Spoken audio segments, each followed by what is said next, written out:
রাজনৈতিক দল হিসাবে আমাদের মূল লক্ষ্য উদ্দেশ্য জবাবদিহিতা। সেটি কি জবাবদিহিতা? শুধু কি প্রধানমন্ত্রী জবাবদিহিতা করবে? শুধু কি মন্ত্রীরা জবাবদিহিতা করবে? শুধু কি এমপিরা জবাবদিহিতা করবে? নো। জবাবদিহিতা প্রতিটি পর্যায়ে থাকতে হবে। ইউনিয়ন পরিষদের মেম্বার যেরকম জবাবদিহিতা করবে, প্রধানমন্ত্রীও জবাবদিহিতা করবে। পৌরসভার চেয়ারম্যান, উপজেলা চেয়ারম্যান যেমন জবাবদিহিতা করবে, মন্ত্রীদেরকেও জবাবদিহিতা করতে হবে। একই সাথে সরকারি বলেন, আধা সরকারি বলেন, প্রত্যেকটি পর্যায়ে যারা আছে প্রত্যেকটি জায়গায় জবাবদিহিতা তৈরি করতে হবে। একদিনে সম্ভব না, কিন্তু সেটি সম্ভব, অবাস্তব কিছু না। কারণ প্রিয় সহকর্মীবৃন্দ, আপনি যদি আপনার নিজের পরিবারকে দিয়ে চিন্তা করেন, পরিবারে একটি জবাবদিহিতা আছে বলেই কিন্তু পরিবার টিকে থাকে। পরিবারের কতগুলো নীতি নৈতিকতা থাকে, জবাবদিহিতা আছে বলেই, সেই জন্যই পরিবারটি ঐক্যবদ্ধ থাকে। আজকে এই যে পলায়নকৃত যে স্বৈরাচার, তাদের আমলে আমরা দুর্নীতির কথাই বলি, তাদের আমলে আমরা অরাজকতার কথাই বলি, আইন শৃঙ্খলার ক্ষেত্রে অবনতির কথা যেটিই আমরা উল্লেখ করি না কেন, যেটিই আমরা তুলে আনি না কেন, কোনো ক্ষেত্রেই কোনো জবাবদিহিতা ছিল না। আপনারা দেখেছেন 14 সাল, 24 সাল, 18 সাল তথাকথিত নির্বাচনগুলো দেখেছেন আপনারা।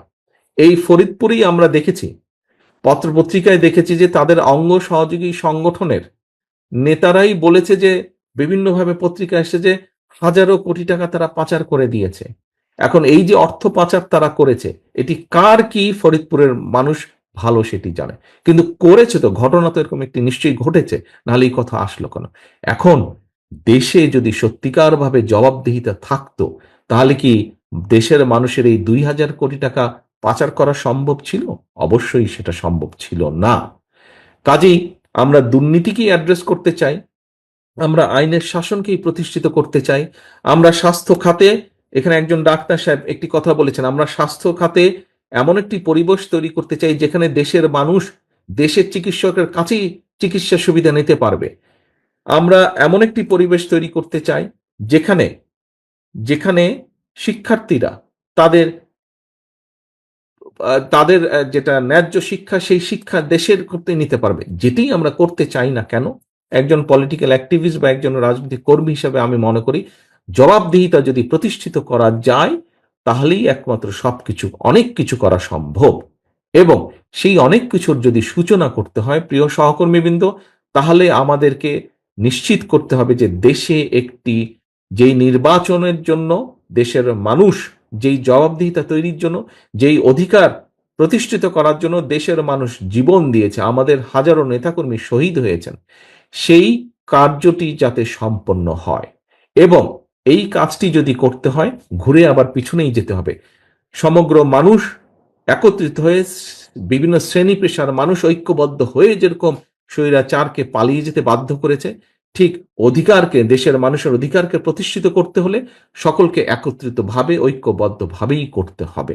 এবং তখনই ঐক্যবদ্ধভাবে সেইটি নিশ্চিত করতে সক্ষম হলেই আমরা 31 দফার বাস্তবায়নের কাজ শুরু করতে সক্ষম হব, যার মাধ্যমে পর্যায়ক্রমিকভাবে আমাদের কাঙ্ক্ষিত বাংলাদেশ গড়ার কাজটি আমরা শুরু করতে পারব। প্রিয় সহকর্মীবৃন্দ, আজকে আপনারা এখানে সারাদিন সময় দিয়েছেন, সারাদিন সময় আপনারা ব্যয় করেছেন। আপনাদের সহকর্মী হিসাবে, আপনাদের নেতা হিসাবে আমার একটি কথা আপনাদের কাছে, আমরা যদি আমাদের লক্ষ্য অর্জন করতে চাই, এখানে উপস্থিত প্রত্যেকটি নেতা, প্রত্যেকটি কর্মীর সহযোগিতা আমার প্রয়োজন। আপনাদের সহযোগিতা আমার প্রয়োজন বাস্তবায়নের জন্য। কি সেই সহযোগিতা? সহযোগিতার প্রথম শর্ত, অনেকগুলো শর্ত আছে।